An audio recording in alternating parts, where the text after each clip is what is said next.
Hey guys, Spirit of the Law here. This video is going to take a look at the Age of Conquerors and Age of Kings wonders. This won't have the HD expansion civilizations since I know not everyone plays the expansions, and researching all 31 wonders at once is a little intimidating for a non-historian such as myself. Some of them are also ambiguous and I'm not 100% sure on all of them, so you're welcome to throw your own ideas in the comments as well. There's lots to look at in this one, so let's check it out.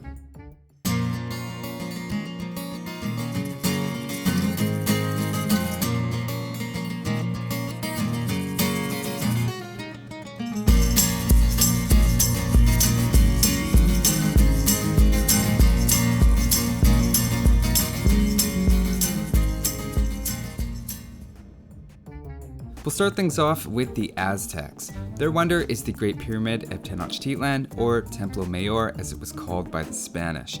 Unfortunately, it was destroyed by the Spanish just after Tenochtitlan was conquered, but there's enough info about it around that we still know roughly what it looked like, and archaeologists have even found where it was located in modern-day Mexico City. The two temples on top were dedicated to the Aztec gods of war and rain, and we know the building was used for important events like coronations and, of course, plenty of human sacrifices.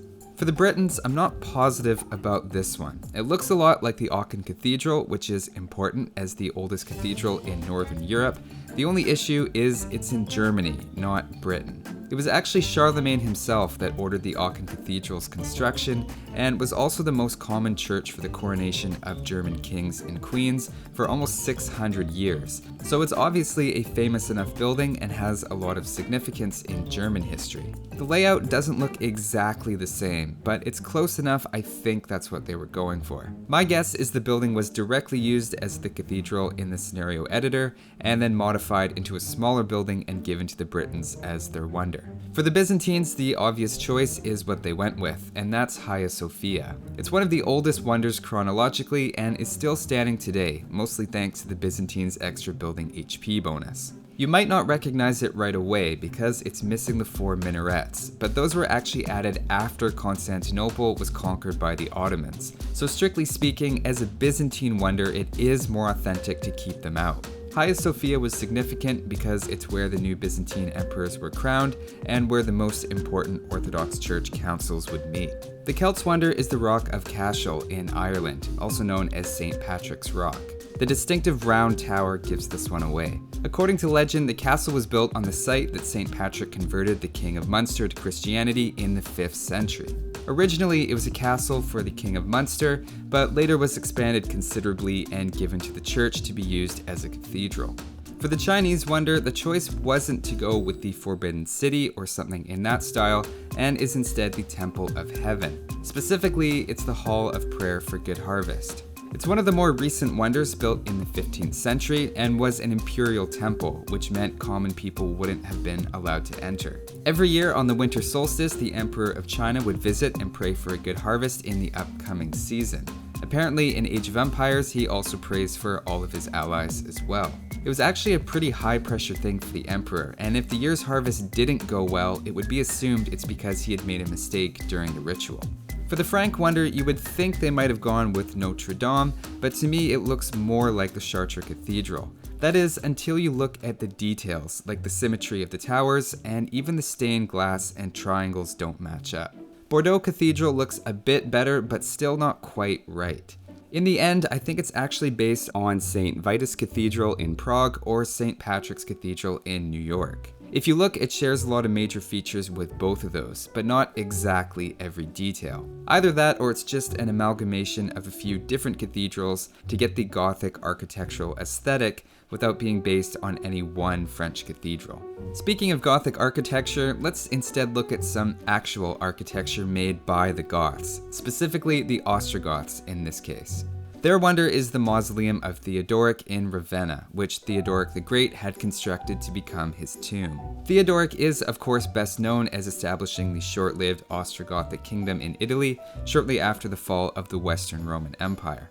He was buried in the mausoleum, but his bones were later scattered when it was converted into a church after Belisarius retook Ravenna for the Byzantines. The building itself is considered an interesting piece of history given its mix of Gothic and Roman architectural influences. Moving on, the Huns weren't exactly famous for building things.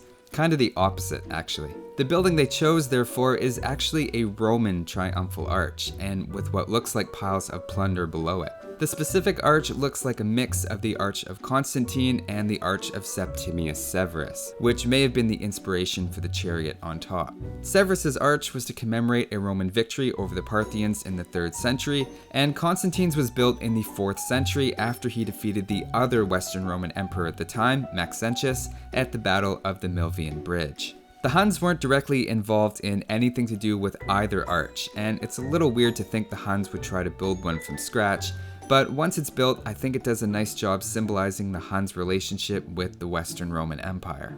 Next is the Japanese wonder, the Todaiji, also known as the Great Eastern Temple, which was built during Japan's adoption of Buddhism during the 8th century. According to official records at the time, over 2.6 million people were directly involved in constructing the building, whether it be donating materials like bronze for the statue or actual labor. And 350,000 people were directly involved in the construction of an enormous Buddha statue.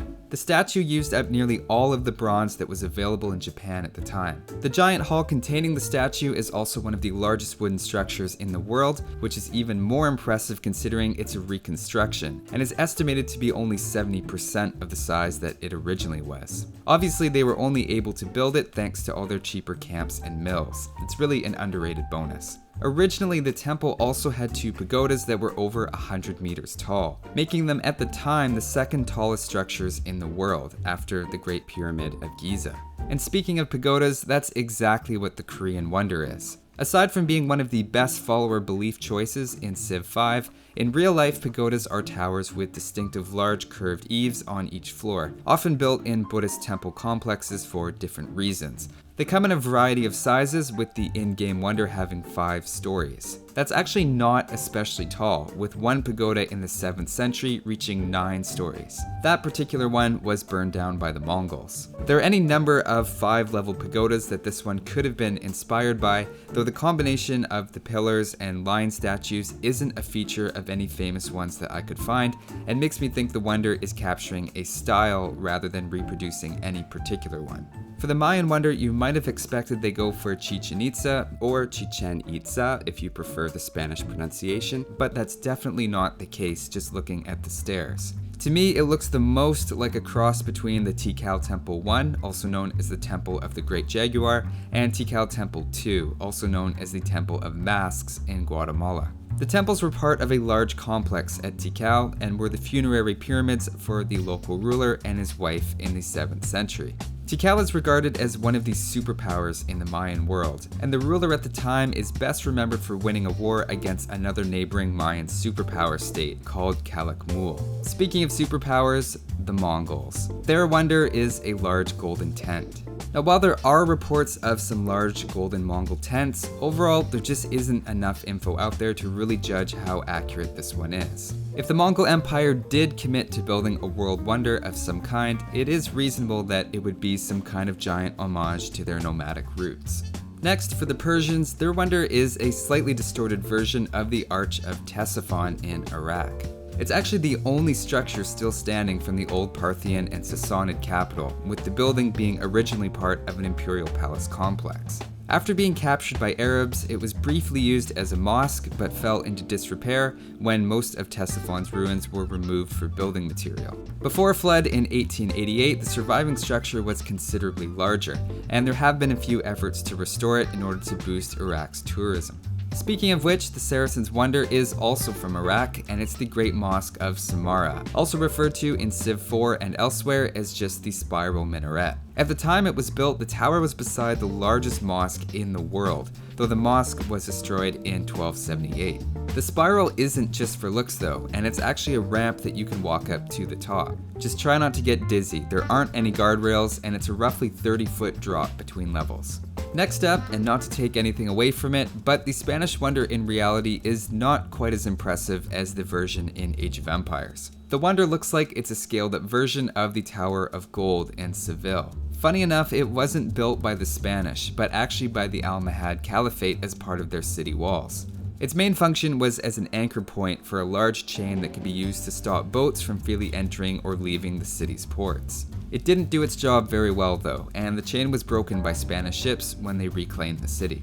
Now the Teuton Wonder looks like a truncated version of the Marialoch Abbey in Germany. The building is mostly noted for its Romanesque architecture, which is characterized by a lot of semicircular arches as opposed to the Gothic pointed arch. That's even more impressive considering Teutons don't even have architecture. Somewhat ironically though, it has a lot less significance in German medieval history as the Aachen Cathedral, and my guess is it was probably chosen for aesthetic reasons to prevent all European wonders from looking the same. Now for the Turks, their wonder is either the Sultan Ahmed Mosque or the Selimiye Mosque. The Ahmed or Blue Mosque is just down the road from Hagia Sophia and has a lot of architectural similarities, but was actually built by the Ottomans over 1,000 years later. It has the wrong number of minarets though, and the front looks like it could also have been intended to look like the Selimiye Mosque, which was another imperial mosque built around the same time.